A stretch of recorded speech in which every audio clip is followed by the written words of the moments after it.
Hello friends, ધોરણ 8 સામાજિક વિજ્ઞાન બીજા સત્રમાં તમારા દરેકનું હાર્દિક સ્વાગત છે. દિવાળી પછી નવા સત્રની અંદર આવનારું વર્ષ તમારા દરેકની માટે કોરોના મુક્ત અને ફળદાયી નીવડે તેવી શુભેચ્છા સાથે આપણે બીજા સત્રની શરૂઆત કરશું. તો પહેલો પાઠ છે આપણો ધાર્મિક અને સામાજિક જાગૃતિ. મિત્રો, બીજા સત્રનું સામાજિક વિજ્ઞાન છે તેનો કુલ અભ્યાસક્રમ છે તે 14 પાઠનો છે, જેમાં પ્રથમ સત્રની જેમ જ ઇતિહાસ, ભૂગોળ અને નાગરિક શાસ્ત્રને લગતા પાઠોમાં તે વિભાજિત કરવામાં આવેલું છે. આ પાઠોની અંદર તમારે ધાર્મિક સામાજિક જાગૃતિ, ત્યાર પછી ભારતના ક્રાંતિવીરો તે ઇતિહાસનો પાઠ છે, મહાત્માના માર્ગ પર 1 અને 2, અને ત્યાર પછી સ્વતંત્ર ભારત તેના વિશેની માહિતી છે તે ઇતિહાસના પાઠ વિશે મેળવવાની છે. ભારતમાં રાષ્ટ્રવાદ તે પણ ઇતિહાસને લગતો જ પાઠ છે. ભૂગોળના પાઠની અંદર પર્યાવરણીય પ્રદૂષણ, માનવ સંસાધન અને ખંડ પરિચય, એશિયા અને આફ્રિકા, આ બંને ખંડોનો પરિચય છે તે મેળવવાનો છે. અને નાગરિક શાસ્ત્રની અંદર આપણે સર્વોચ્ચ અદાલતો તેના વિશેની માહિતી છે તે મેળવશું. આપણી અર્થવ્યવસ્થા, સંયુક્ત રાષ્ટ્ર યુનાઇટેડ નેશન્સ તેના વિશેની માહિતી છે તે મેળવીશું. પહેલો પાઠ છે તે શરૂ કરીએ તે પહેલાં તમને એક પ્રાચીન સમયની વાત કરવી છે કે ભારત છે તે પ્રાચીન સમયમાં સોને કી ચિડિયાના નામે ઓળખાતો દેશ હતો. આપણે જેમ અત્યારે એવી ઈચ્છા રાખીએ છીએ કે આપણે બધા વિદેશમાં જઈને વસવાટ કરીએ, સ્થાયી થઈએ. શું કામ? કારણ કે આ દેશની અંદર સુખ સમૃદ્ધિ વધારે છે. તે દેશ આપણા દેશ કરતાં વિકસિત દેશોમાં તેનો સમાવેશ થાય છે. તો આ જ પ્રકારે ભારત છે તે પણ પ્રાચીન સમયમાં સોને કી ચિડિયાના નામે ઓળખાતો દેશ હતો, અને વિદેશમાંથી અનેક પ્રજાઓના ધાડે ધાડા છે તે ભારતની અંદર આવીને કાયમી સ્થાયી થયા હતા. તે દરેક લોકો પોતાની સાથે પોતાની સંસ્કૃતિ, વિચારસરણી, રહેણીકરણી, પોતે જે કંઈ ટેકનોલોજીનો વિકાસ કરેલો હતો તે ભારતમાં લઈને આવેલા હતા, અને આપણા દેશને સુખ અને સમૃદ્ધ બનાવ્યો હતો. પરંતુ સાથે સાથે જ અત્યારે આપણે જે આધુનિક સમાજમાં જીવી રહ્યા છીએ તેના કરતાં આજથી વર્ષો પહેલાં કંઈક અલગ પરિસ્થિતિ છે તે જોવા મળતી હતી. અંધશ્રદ્ધા, વહેમો, અજ્ઞાનતા, કુરિવાજ, ધર્મના નામે લોકોને ફસાવવા, આ પ્રકારની સમાજ વ્યવસ્થામાં લોકો વસવાટ કરતા હતા. સમાજની અંદર અનેક કુરિવાજો જોવા મળતા હતા, જેમાં પડદા પ્રથા, સતી પ્રથા, વિધવા વિવાહ નિષેધ, દૂધ પીતી કરવાનો રિવાજ, આવા દરેક કુરિવાજોની સાથે આપણું રાષ્ટ્ર છે તે રહેતો હતો. એક એક કુરિવાજ વિશે વાત કરીએ તો દૂધ પીતી કરવાનો રિવાજમાં બાળકી એટલે કે કન્યાનો જન્મ થાય તો તેને દૂધના પાત્રની અંદર ડુબાડીને મારી નાખવામાં આવતી હતી. કન્યાઓની અવગણના છે તે કરવામાં આવતી હતી. ભારતના ઘણા ખરા વિસ્તારોની અંદર આ પ્રકારનો રિવાજ છે તે જોવા મળતો હતો. સતી પ્રથાનો રિવાજ છે તે રિવાજ મુજબ સ્ત્રીના પતિનું મૃત્યુ થાય ત્યારબાદ તેની પત્નીને તેના પતિની ચિતામાં જ જીવતી સળગાવવામાં આવતી હતી. આ રીતે સતી પ્રથાનો રિવાજ પણ જોવા મળતો હતો. વિધવા વિવાહ નિષેધ, કોઈ પણ વિધવા સ્ત્રી છે, નાની ઉંમરમાં વિધવા બની હોય તો તે ફરીવાર લગ્ન કરી શકતી નહીં. જો તેને સતી કરવામાં ન આવે, કારણ કે જો તમને એમ થાય કે દીકરીને દૂધ પીતી કરવામાં આવતી હતી તો ભારતમાં સ્ત્રીઓ જ ન હોય, પણ આ રિવાજ દરેક વિસ્તારોમાં પ્રચલિત ન હતો. બધી જગ્યાએ આ રિવાજ જોવા મળતો ન હતો. એટલે કેટલાક ગામો અને કેટલાક વિસ્તારો પૂરતો આ રિવાજ મર્યાદિત હતો. સતી પ્રથાનો રિવાજ પણ એવી જ રીતે કેટલાક વિસ્તારો પૂરતો મર્યાદિત હતો. તે જ રીતે વિધવા વિવાહને નિષેધ, કે વિધવા સ્ત્રી છે, કોઈ પણ સ્ત્રી છે, તેના પતિનું મૃત્યુ થાય, તે સ્ત્રી ગમે તેટલી ઉંમરની હોય તો પણ તે ફરીવાર લગ્ન કરી શકતી ન હતી. આ પાઠની અંદર આપણે આવા બધા કુરિવાજો એટલે કે ધાર્મિક અને સામાજિક જાગૃતિ લાવવા માટે ભારતની અંદર કેટલાક લોકો થઈ ગયા, જેમાં રાજારામ મોહન રાય, દયાનંદ સરસ્વતી, રામકૃષ્ણ પરમહંસ, સ્વામી વિવેકાનંદ, આ સિવાય મુસ્લિમ સમાજમાં પણ સુધારણા માટેના જે આંદોલનો થયા, શીખ સમાજમાં સુધારણા માટે પારસી સમાજ, ઠક્કર બાપા અને જ્યોતિબા ફૂલે વિશેની વાત છે તે કરવાના છીએ. પ્રસ્તાવનાથી શરૂઆત કરીએ તો 19મી સદીમાં ભારતીય સમાજ અંધશ્રદ્ધા, વહેમો, અજ્ઞાનતા, કુરિવાજો, જ્ઞાતિ પ્રથા જેવા અનિષ્ટોની ચંગુલમાં ફસાયેલો હતો. દરેક શબ્દને સમજીએ તો અંધશ્રદ્ધા એટલે કે ઈશ્વરમાં તમને શ્રદ્ધા હોય તે વાત બરાબર છે, પરંતુ અંધશ્રદ્ધા કોને કહેવાય? તો ત્યાં કંઈક ખોટું થતું હોય અને છતાં પણ ભગવાનના નામે એ કાર્યમાં જોડાયેલા લોકો રહે ત્યારે તે બાબત અંધશ્રદ્ધા છે. વહેમો, આપણે આજે પણ વહેમોની વચ્ચે જીવી રહ્યા છીએ, જેમાં ઘણી વખત લોકો કહેતા હોય છે છીક આવે એટલે આગળ ન જવાય, અપશુકન થાય, બિલાડી આડી ઉતરે એટલે અપશુકન થયેલા ગણે. આ બધા શું છે? વહેમો છે. અજ્ઞાનતા, શિક્ષણનો અભાવ, જ્ઞાનનો અભાવ, આપણે તર્કની સાથે કોઈ બાબતને વિચારતા જ નથી, તો અજ્ઞાનતા. કુરિવાજો, ખોટા જે રિવાજો છે તે પડદા પ્રથા છે, લાજ કાઢવાની પ્રથા છે, આ બધા કુરિવાજ છે, ખોટા રિવાજો છે. વર શુલ્ક, કન્યા શુલ્ક એટલે કે કન્યાને જે રૂપિયા આપવામાં આવે છે, કરિયાવરમાં લગ્ન સમયે પૈસા આપવામાં આવતા હોય છે, તે ઘણી વખત ઘણી જ્ઞાતિઓમાં વરપક્ષ એટલે કે પુરુષોને પણ આવી રીતે પરણાવવા માટે કન્યા પક્ષને પૈસા દેવામાં આવતા હોય. તો આ બધા કુરિવાજ છે.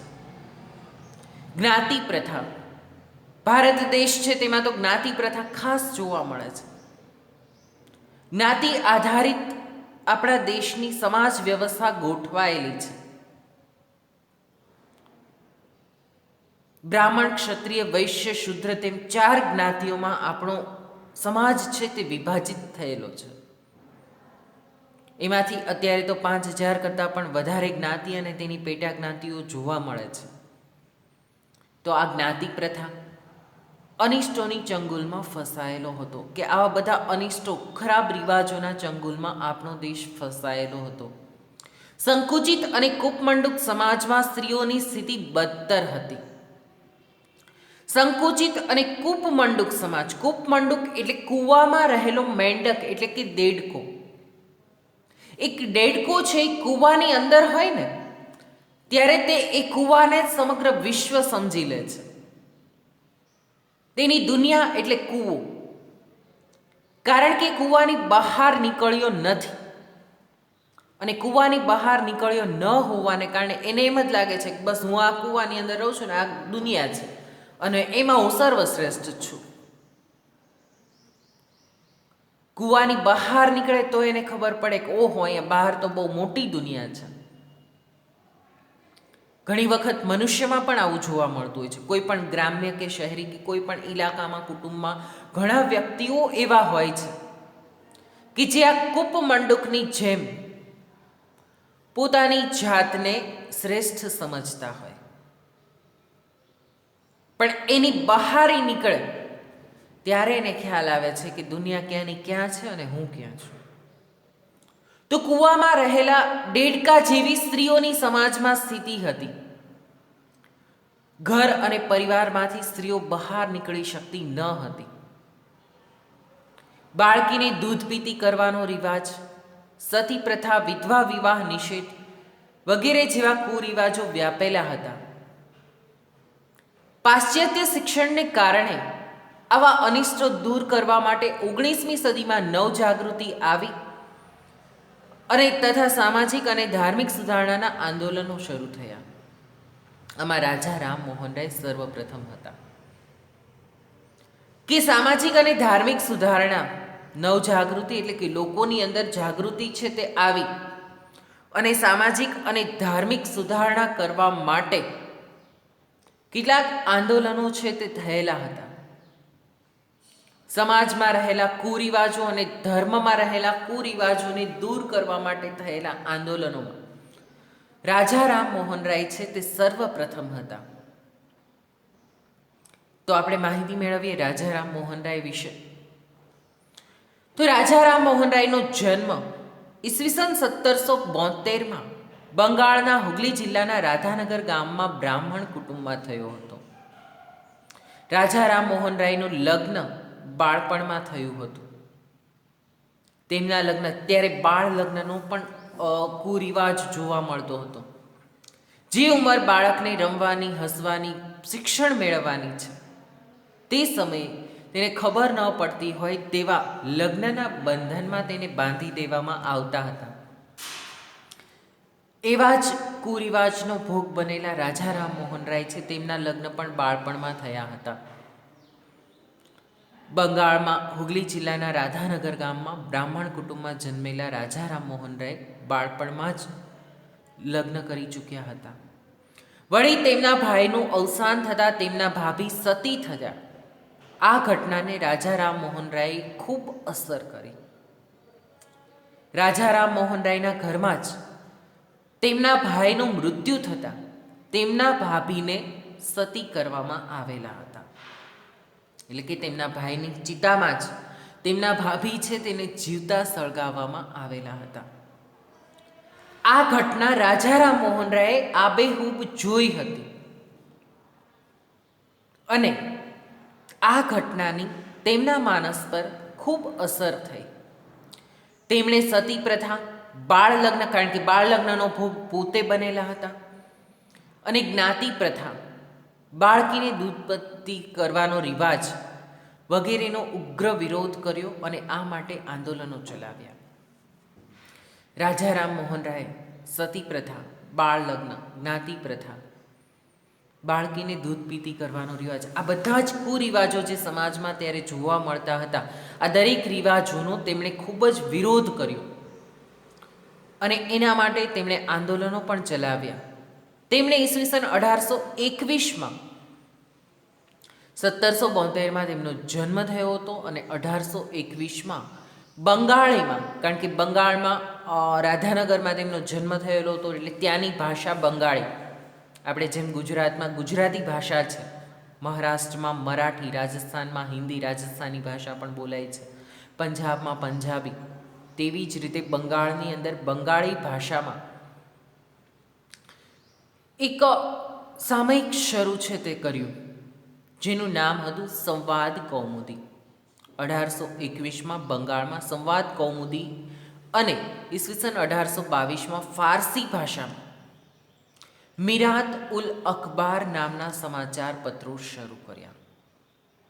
ફારસી ભાષા, કારણ કે મુસ્લિમ લોકો છે તેઓ ફારસી ભાષા, અને તે સમયમાં ઘણા ખરા લોકો છે તે ફારસી ભાષા બોલતા અને જાણતા હતા અને એટલા માટે તેમણે ફારસી ભાષામાં પણ ફિરાત ઉલ અખબાર નામના સમાચાર પત્રો શરૂ કર્યા. મિત્રો યાદ રાખજો, 1821માં સંવાદ કૌમુદી જે બંગાળી ભાષામાં હતું અને 1822માં મિરાત ઉલ અખબાર જે ફારસી ભાષામાં છે. ત્યાર પછી તેમણે 1828માં બ્રહ્મો સમાજની સ્થાપના કરી. 1828ની સાલમાં તેમણે બ્રહ્મ સમાજની સ્થાપના કરી અને રાજા રામ મોહન રાયે કોલકાતામાં હિન્દુ કોલેજની સ્થાપના કરી. તેમણે અખબારી સ્વાતંત્ર્ય, વાણી સ્વાતંત્ર્ય, સ્ત્રી અધિકાર, વ્યક્તિ સ્વાતંત્ર્ય, કારોબારીથી ન્યાયતંત્રને અલગ રાખવા જેવી બાબતો બ્રિટિશ સરકારને ભલામણ કરી. સમાજ સુધારણાની સાથે સાથે દેશને સ્વતંત્ર કરવા માટે પણ તેમનો ઘણો ખરો ફાળો રહેલો ગણી શકાય, કારણ કે અખબારની અંદર જે કાંઈ વાસ્તવિકતા છે તે છાપવાની સ્વતંત્રતા તેમણે માંગી, જેથી કરીને લોકોને હકીકતની જાણ થાય. વાણી સ્વાતંત્ર્ય દેશમાં વસવાટ કરતા પ્રત્યેક નાગરિકને વાણી સ્વતંત્રતા પ્રાપ્ત થયેલી છે. પોતાની ઈચ્છા અનુસાર તે બીજાની સાથે ચર્ચા વિચારણા કરી શકે છે, બોલી શકે છે, પોતાના વિચારો અભિવ્યક્ત કરવાની સ્વતંત્રતા. સ્ત્રીઓને પણ અધિકારો પ્રાપ્ત થાય. ઘરમાં, કુટુંબમાં, સમાજમાં પોતાને લગતા જે કાંઈ નિર્ણયો છે તે નિર્ણયો લેવાનો અધિકાર સ્ત્રીઓને મળે. વ્યક્તિ સ્વાતંત્ર્ય, વ્યક્તિ છે તે સ્વતંત્ર રીતે વસવાટ કરી શકે, રહી શકે અને પોતાનો વિકાસ કરી શકે. કારોબારીથી ન્યાયતંત્ર અલગ, એટલે કે સરકાર અને ન્યાયતંત્રની વચ્ચે કોઈ આવવું ન જોઈએ. ન્યાયતંત્ર સંપૂર્ણ રીતે સ્વતંત્ર હોવું જોઈએ. દરેક વ્યક્તિને સમાન ન્યાય પ્રાપ્ત થાય તે માટે તેણે કારોબારીથી ન્યાયતંત્રને અલગ રાખવા જેવી બાબતોનું બ્રિટિશ સરકારને ભલામણ કરી. રાજા રામમોહન રાયે સતી પ્રથાના વિરોધમાં ઝુંબેશ ચલાવી અને તેના પરિણામે ઈસવીસન 1829માં અંગ્રેજ ગવર્નર વિલિયમ બેન્ટિંકે સતી પ્રથા ઉપર પ્રતિબંધ મૂકતો કાયદો ઘડ્યો. વિલિયમ બેન્ટિંકે 1829માં સતી પ્રથા ઉપર પ્રતિબંધ મૂકતો કાયદો છે તે ઘડ્યો. આમ રાજા રામમોહન રાયે 19મી સદીમાં ભારતની નવજાગૃતિ માટે સામાજિક, ધાર્મિક અને રાજકીય ચળવળનો પાયો નાખ્યો. સમાજમાં સુધારણા થાય, ધર્મમાં સુધારો થાય અને રાજકીય ચળવળો થાય. રાજ્ય એટલે કે ભારત દેશ છે તે પણ સ્વતંત્ર થાય તે માટેના પ્રયાસો તેમણે શરૂ કર્યા. દિલ્હીના બાદશાહે પોતાની જાગીરી હક અંગેના કેસ બાબતે રાજા રામમોહન રાયને ઈસવીસન 1830માં ઇંગ્લેન્ડ મોકલ્યા અને 1833માં બ્રિસ્ટોલ મુકામે તેમનું અવસાન થયું. બ્રહ્મો સમાજે હિન્દુ સમાજની દ્રષ્ટિ બદલવામાં અગત્યનો ફાળો ભજવ્યો. બ્રહ્મો સમાજની સ્થાપના 1828માં રાજા રામમોહન રાય દ્વારા કરવામાં આવેલી હતી અને બ્રહ્મ સમાજ છે તેણે હિન્દુઓની અંદર જાગૃતિ લાવવામાં ખૂબ જ મહત્વનો ફાળો છે તે આપ્યો. હિન્દમાં ધર્મના જડ અને અંધશ્રદ્ધાવાળા વિચારોને દૂર કર્યા. તમે વિચારો મિત્રો કે તમારા ગામમાં તમે કોઈ અંધશ્રદ્ધા કે કુરિવાજો ચાલતા જોશો તો તમે શું કરશો? ત્યાં જઈને શું વાત કરશો?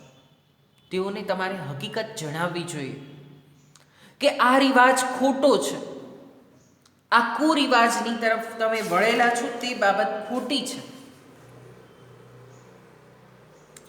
અને વાસ્તવિકતા, વૈજ્ઞાનિક માનસ તેઓ ધરાવતા થાય તેવી ચર્ચા તમારે એક શિક્ષિત વ્યક્તિ તરીકે તેની સાથે કરવી જોઈએ. અંધશ્રદ્ધા અને કુરિવાજો તમે કોને કહેશો? જે રિવાજો અમાનુષી છે, એટલે કે માનવતાની વિરુદ્ધમાં જે રિવાજો છે તે અંધશ્રદ્ધા, કુરિવાજો છે. અંધશ્રદ્ધા જે બાબત કોઈ તર્ક સાથે જોડાયેલી જ નથી તે અંધશ્રદ્ધા છે. રાજા રામમોહન રાયે અખબારો કેમ શરૂ કર્યા હતા? કારણ કે લોકોની અંદર જાગૃતિ આવે, લોકો વાસ્તવિકતા જાણતા થાય, હકીકતને ઓળખે. એટલા માટે રાજા રામમોહન રાય દ્વારા અખબારો શરૂ કરવામાં આવેલા હતા. કયા કયા અખબારો રાજા રામમોહન રાયે શરૂ કરેલા હતા? તો બંગાળી ભાષામાં 1821માં સંવાદ કૌમુદી અને 1822ની સાલમાં તેમણે ફારસી ભાષામાં મિરાત ઉલ અખબાર નામના અખબારો શરૂ કર્યા હતા, જેથી કરીને સમાજમાં અને લોકોમાં જાગૃતિ છે તે લાવી શકાય. ત્યાર પછી છે દયાનંદ સરસ્વતી. દયાનંદ સરસ્વતીનો જન્મ સૌરાષ્ટ્રના મોરબી નજીક ટંકારા ગામના સનાતન બ્રાહ્મણ કુટુંબમાં જ થયો હતો. રાજા રામમોહન રાયની જેમ જ તેઓ પણ બ્રાહ્મણ કુટુંબમાં જન્મેલા હતા. તેમણે નાની વયે મૂર્તિ પૂજા અને કર્મકાંડની બિન ઉપયોગિતા સમજાય અને ત્યાંથી તેમણે સત્યની શોધમાં ગૃહ ત્યાગ કર્યો. નાની ઉંમરમાં જ તેમને સમજાઈ ગયું કે આ મૂર્તિની પૂજા અને કર્મકાંડો છે તે બિન ઉપયોગી છે. તેવું તેમને સમજણ પ્રાપ્ત થતાં સત્ય શું છે, વાસ્તવિકતા, હકીકત શું છે તે શોધવા માટે તેમણે ગૃહ ત્યાગ કર્યો, પોતાનું ઘર છોડી દીધું અને 15 વર્ષ સુધી દેશભરમાં પરિભ્રમણ કરી યોગનો અભ્યાસ કર્યો. 15 વર્ષ સુધી તેમણે દેશની અંદર પરિભ્રમણ કર્યું, સમગ્ર દેશમાં ફર્યા અને યોગ વિદ્યા છે તેનો અભ્યાસ તેણે કર્યો. સંન્યાસ લઈ મથુરાના સ્વામી વિરજાનંદ પાસે હિન્દુ શાસ્ત્રનો અભ્યાસ કર્યો. સંન્યાસ લઈ લીધો અને મથુરામાં સ્વામી વિરજાનંદ પાસે હિન્દુ શાસ્ત્ર, આપણા જે શાસ્ત્રો છે તે શાસ્ત્રનો તેમણે ગહન અભ્યાસ કર્યો. સ્વામી દયાનંદ સરસ્વતીએ વર્ગ અને જ્ઞાતિ વિહીન સમાજ રચના દ્વારા ધાર્મિક, સામાજિક અને રાષ્ટ્રીય દ્રષ્ટિએ એકતા સાધવાનો પ્રયત્ન કર્યો. તેમણે વેદોમાં ભારતીય ધર્મ અને સંસ્કૃતિના દર્શન કર્યા. આપણા 4 વેદો છે, ઋગ્વેદ, યજુર્વેદ, અથર્વવેદ અને સામવેદ. આ વેદોનો અભ્યાસ તેમણે ગહનતાથી કર્યો અને તેમણે એમ કીધું કે ભારતીય સંસ્કૃતિ છે એ તો વેદોની અંદર લખેલી છે. વેદોમાં તેમણે ભારતીય સંસ્કૃતિનો અભ્યાસ છે તે કર્યો અને લોકોને વેદ તરફ પાછા વળવાનો બોધ આપ્યો કે જો તમારે ધર્મને સાચી રીતે સમજવો છે, ભારતીય સંસ્કૃતિને સમજવી છે તો વેદ તરફ પાછા વળો, બીજું કંઈની જરૂર નથી, વેદોનો અભ્યાસ કરવો જરૂરી છે. એટલે દયાનંદ સરસ્વતીએ વેદ તરફ પાછા વળવાનો બોધ છે તે લોકોને આપ્યો. સત્યાર્થ પ્રકાશ નામના ગ્રંથની રચના કરી તેમણે. યાદ રાખજો મિત્રો, MCQમાં પૂછાઈ શકે તેવો પ્રશ્ન છે. સત્યાર્થ પ્રકાશ નામનો ગ્રંથ કોણે રચ્યો? તો સત્યાર્થ પ્રકાશ છે તે ગ્રંથની રચના સ્વામી દયાનંદ સરસ્વતી દ્વારા કરવામાં આવેલી છે. તેમણે જણાવ્યું કે વેદોમાં મૂર્તિ પૂજા, ક્રિયાકાંડ, બાળલગ્ન, સતી પ્રથા, અસ્પૃશ્યતાનો ઉલ્લેખ નથી. દયાનંદ સરસ્વતી છે તેમણે સ્પષ્ટ રીતે જણાવ્યું કે વેદોની અંદર મૂર્તિઓની પૂજા કરો તેવો કોઈ ઉલ્લેખ કરવામાં આવેલો નથી. નાની ઉંમરે લગ્ન થવા જોઈએ તેવો ઉલ્લેખ નથી.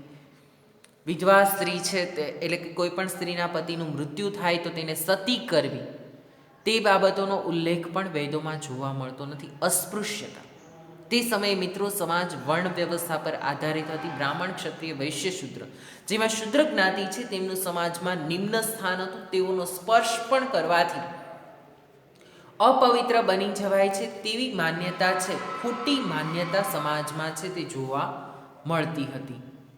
અને આ અસ્પૃશ્યતાનો વેદોમાં ક્યાંય ઉલ્લેખ જોવા મળતો નથી તેવું સ્વામી દયાનંદ સરસ્વતીએ જણાવ્યું હતું. તેમણે એકેશ્વરવાદનો બોધ આપ્યો. માત્ર ઈશ્વર એક જ છે અને એક જ ઈશ્વરને માનવા જોઈએ તેવો બોધ દયાનંદ સરસ્વતીએ આપ્યો. તેઓ હિન્દી ભાષામાં બોધ આપતા હતા, તેથી તેમના વિચારો દેશના લોકો સુધી પહોંચી શક્યા. કારણ કે દેશના લોકો છે તે હિન્દી ભાષા, મોટા ભાગની વસ્તી છે તે હિન્દી ભાષા ખૂબ જ સારી રીતે જાણતી હતી અને દયાનંદ સરસ્વતી હિન્દી ભાષાની અંદર બોધ આપતા હતા. એટલા માટે તેમના વિચારો લોકો સુધી સરળતાથી પહોંચી શક્યા હતા. દયાનંદ સરસ્વતીએ આર્ય સમાજની સ્થાપના કરી. લાહોર, પંજાબ, ઉત્તર પ્રદેશ, રાજસ્થાન અને ગુજરાતમાં આર્ય સમાજનો ઝડપથી પ્રચાર પ્રસાર થયો. તેના પરિણામે ઝડપી સામાજિક પરિવર્તન આવ્યું. જેમ રાજા રામમોહન રાયે બ્રહ્મો સમાજની સ્થાપના કરી હતી 1828માં, તેવી જ રીતે દયાનંદ સરસ્વતીએ 1875માં આર્ય સમાજની સ્થાપના કરી.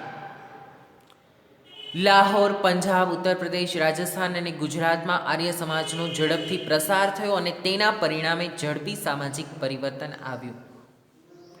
આર્ય સમાજ દ્વારા પણ દયાનંદ સરસ્વતીના જે વિચારો હતા કે વેદ તરફ પાછા વળો, એકેશ્વરવાદના વિચારો, આ બધાનો પ્રચાર પ્રસાર છે તે કરવામાં આવ્યો અને તેના પરિણામે દેશની અંદર જાગૃતિ છે તે લોકોમાં આવી. તેના પરિણામે ઝડપી સામાજિક પરિવર્તન આવ્યું. આર્ય સમાજે ધર્માંતરણ પામેલા હિન્દુઓને હિન્દુ ધર્મમાં પાછા લાવવા માટે શુદ્ધિ ચળવળ શરૂ કરી, જેના કારણે પરધર્મ સ્વીકાર્યો હોય કે સ્વીકારવાની ફરજ પડી હોય તેવા હિન્દુઓને પાછા આવવા તેમના દ્વારા પ્રથમવાર ખુલ્લા મૂકવામાં આવ્યા. કે ત્યારના સમયમાં મિત્રો હિન્દુ ધર્મમાં ખૂબ જ ગરીબી જોવા મળતી હતી અને પોર્ટુગીઝો જે ભારતમાં આવેલા હતા તે લોકો પોતાના ચર્ચની અંદર લોકોને કપડાં, અનાજ એવું બધું છે તે લોકોને આપતા હતા. પણ એ કોને આપતા હતા? જે લોકો ખ્રિસ્તી ધર્મનો અંગીકાર કરે તે લોકોને. તો ઘણા લોકોએ મજબૂરીમાં પોતાનો હિન્દુ ધર્મ છોડીને આ ધર્મનો અંગીકાર કરી લીધો હતો. તો પછી એ લોકોને જો હિન્દુ ધર્મમાં પાછું વળવું હોય, ફરી પાછું તે લોકોને હિન્દુ ધર્મ છે તે સ્વીકારવો હોય, તો તેના માટે શુદ્ધિ ચળવળ શરૂ કરી કે તે લોકો હિન્દુ ધર્મમાં પાછા આવી શકે.